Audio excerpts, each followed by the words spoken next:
Also nice to get a break from the hot, stormy weather heading into the weekend. Looking forward to that as well. This is a live glance from Natural History Museum camera toward downtown Salt Lake. We've got fair skies, and that's the case across much of Utah. Even though we had those strong thunderstorms over the east, even early this morning, those have drifted off into Colorado and largely tapered off. And behind the storm that brushed by yesterday, it's a little cooler this morning. We're starting out 65 degrees in Salt Lake City. So hopefully feeling a lot better when you head out the door.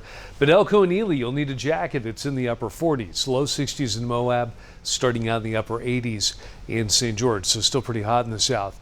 The storm that sent the cold front through is heading off to the east over Montana. Behind it, we've got a westerly flow with dry air coming in from that direction. So that's pushing a lot of the moisture out. There's just enough lingering over eastern Utah that there might be a few isolated thunderstorms popping up, but that's about it. And luckily, flash flood potential has dropped dramatically. Great news if you had to postpone your plans because of that stormy weather over the last couple of days. So looking good if you're heading out today. And of course, with the cooler temperatures, feeling better.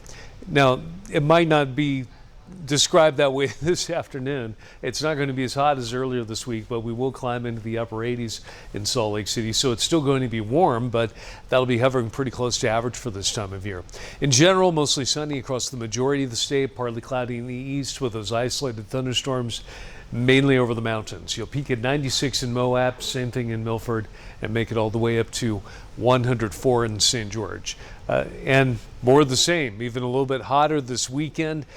Cold front is going to come in Monday, bring some relief to much of the state, but it'll kind of fall apart before it hits the south. So you'll still hover near 105 early next week, and by 4th of July, hot as a firecracker. Temperature climbs all the way up to about 109 this coming Thursday.